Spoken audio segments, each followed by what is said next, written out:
Ya, dari Tangerang, Banten kita beralih ke Boyolali. Pemirsa, ini ada seorang kepala desa di Boyolali, Jawa Tengah, dikeroyok warganya lantaran beda pilihan dalam Pilkada Boyolali yang akan datang.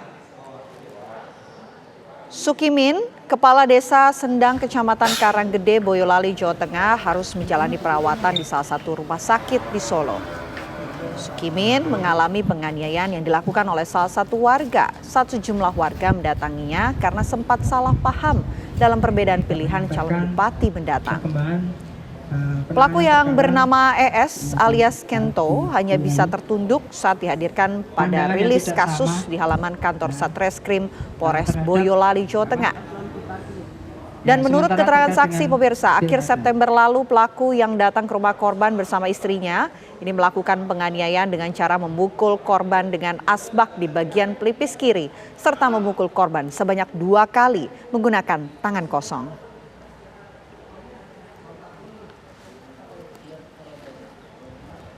Jadi untuk sementara berdasarkan alat bukti yang kita peroleh, kami baru menetapkan.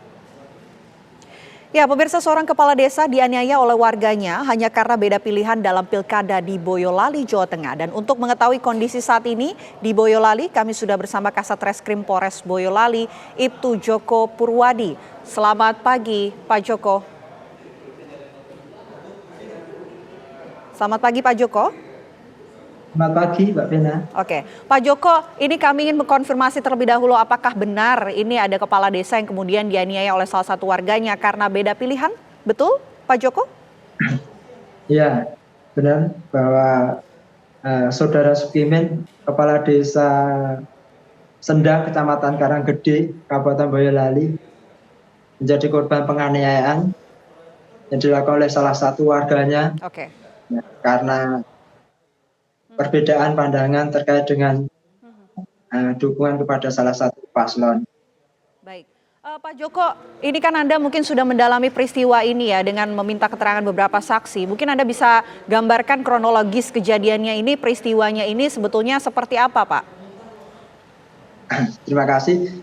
Jadi peristiwa ini terjadi pada hari Kamis, tanggal 29 Agustus, sekira pukul 21.00 WIB, di rumahnya Saudara Sukimin, alamat Dukuh Klimas, RT 1 RW 6, Desa Sendang, Kecamatan Karanggede, Kabupaten Boyolali, di mana saat itu pelaku ini datang bersama istrinya dan langsung marah-marah ya, terkait dengan dukungan tadi, sehingga langsung melakukan kekerasan dengan melemparkan asbak yang mengenai pelipis sebelah kiri dan memukul menggunakan tangan kanan sebanyak 2 kali yang mengenai mata sebelah kiri.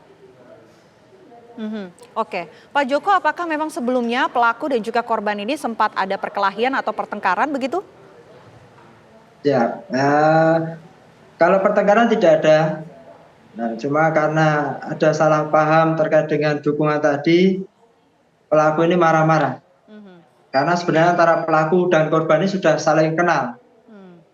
Oke, baik. Pada saat peristiwa, apakah hanya pelaku dan juga istri yang mendatangi kediaman dari kepala desa ini, atau sebetulnya memang ada sejumlah warga yang nampaknya juga melayangkan protes akibat beda pilihan ini? Ya.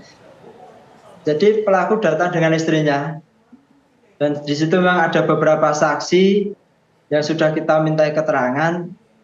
Dan menurut fakta yang ada, bahwa perbuatan dilakukan oleh pelaku sendiri, ya, atas inisiatif pelaku, dia mendatangi sendiri yang diantar oleh istrinya. Ya. Oke, bagaimana dengan kondisi korban saat ini, Pak? Jadi korban menjalani rawat inap 3 hari dan saat ini sudah pulih dan pulang ke rumahnya, namun masih ada rasa trauma atau ketakutan. Oke, baik. Proses hukum masih akan terus berlanjut. Pasal yang disangkakan terhadap pelaku ini apa, Pak Joko? Ya, sejak tanggal 10 September kemarin, pelaku sudah kami tetapkan sebagai tersangka dan kami tahan untuk proses hukum dalam tahap pemberkasan, ancaman pidana yang kita sangkakan terhadap tersangka pasal 351 KUHP dengan ancaman pidana 2 tahun 8 bulan. Baik, Pak Joko, ini kan pilkada belum dimulai ya, tapi gesekan fisik sudah mulai terjadi. Bagaimana antisipasi dari pihak kepolisian di Boyolali khususnya untuk bisa mengantisipasi peristiwa tersebut agar tidak terulang ke depannya? Jadi atas peristiwa ini menjadikan gambaran kita untuk menghimbau masyarakat Boyolali agar bisa memelihara keamanan dan rasa nyaman menjelang pesta demokrasi. Jadi bisa saling menahan diri. Ya. Oke, baik. Agar semua bisa menahan diri, tentunya pihak kepolisian terus menyiapkan antisipasi lainnya untuk menghadapi Pilkada 2024. Terima kasih banyak Bapak Ibtu Joko Purwadi atas waktunya di Kabar Utama Pagi. Selamat pagi, Pak.